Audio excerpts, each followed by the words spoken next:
Aşgabatlılar yurtda resmi taýdan hiç bir hadisasy tasdiklenmedik keselçilik aladalar aslında verilen çäklendirmeler arasında barhakan ağırlık problematı bilen yüzüýüz bolýar. Üstesine bu çäklendirmeler biraz öňden gaçmagy hemde kış üçin ağırlyk taýýarlamagy, gök yapmaga çalışan maşgalalar hem kyn ýagda ýasalýar.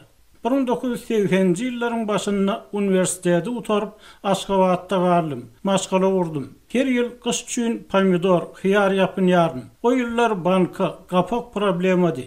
Inni paýtagtyň olaýyna kolhozlaryň dükanlaryna satylan ardan gög önümler düýşýär boldy diýip 60 ýaşlaryň hakim oldum adatlyk bilen söhbetdeşlikde aýtdy. Adatlygyň habarçysy ýagdaýy gözü bilen görmek üçin şugundaňdan Aşgabatyň altyn asyr günnogor baglaryny gök, bakçy önümleriniň we miweleriň lomoy satylýan ýerine baryp gördi. Bir yere adamlar ir sagat 3'e çenli gelýärler we ören gyzgalaňly söwda bolýar. Günnüzlerine bazar karantin sebäpli ýapylýar diýip habarça aýtdy. Onun sözlerine göre gög önümleriň lomoy söwda bazary akşam sagat 19'dan ertesi ir sagat 3'e çenli uzak gize diýenýär işleýär we bu bazara ýurdun sebitlerinden terze gög, bakçy ekinlerini, miwe önümlerini getirýärler. Söwda ýukulaglarynyň nogalaryny aşyk görýän lampanyň astyna geçýär. Adamlar aýlanyp özlerine gerek zatlary gözleýärler we söwdalaşyp işlerini basymrak bitirmäge çalışýarlar. Elbetde, lomoy söwda bazlaryny mundan öňem gize, daňdan söwdalary bolardy. Ýöne bu bazary öň esasan welayet, etrap ýerlerinden gelýän önümleri lomoy alyp, soň bazarda böлекleýin satýan adamlar köp gelerdi. Inni maşgalalarda hyýar, pomidor yapjak adamlar hem başarsa lomoy söwda bazlaryna gelýär diýip habarça aýtdy.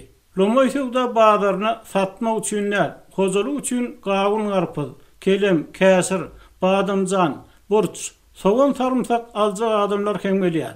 Karantin çäklendirmeler ýok wagtynda alçylar gawun garpyz, badamjany we soğany açyk bazarlarda hem ýüklenip gelen ýukulaglaryndan satyn alýardylar. Hyýary plastik kaltalarda, pomidorlary çelekleri bilen satýarlar. Narxlar böлекleýin söwdadakydan düýpli tapawutlanýar. Masal üçin, hyýary lomoy alýanlara kilogramyny 2 manatdan satýarlar. Böлекleýin söwdada onuň her kilogramynyň bahasy 4 manatdan satylýar. Pomidory 2 manat 50 tenge bahalayarlar. Her çelege 7-8 kilogram pomidor soğuyar. Şäher bazarynda pomidorun kilogramı 5 manat 50 tenge bahalanýar diýip habarça aýtdy. Şeýle dol gutudaky bananlaryň 200 manat bahalanýarlygyny, şäher bazarynda bananyň kilogramynyň 10 manatlygyny habar berdi. Anonimlik şertinde urlaşan Aşgabatly mollum lomoy söwda bazlarynyň ala garankyda bir topor oňaýsyzlyk töredýänligine garamazdan pomidor, hyýar ýapynjak maşgalalar üçin bir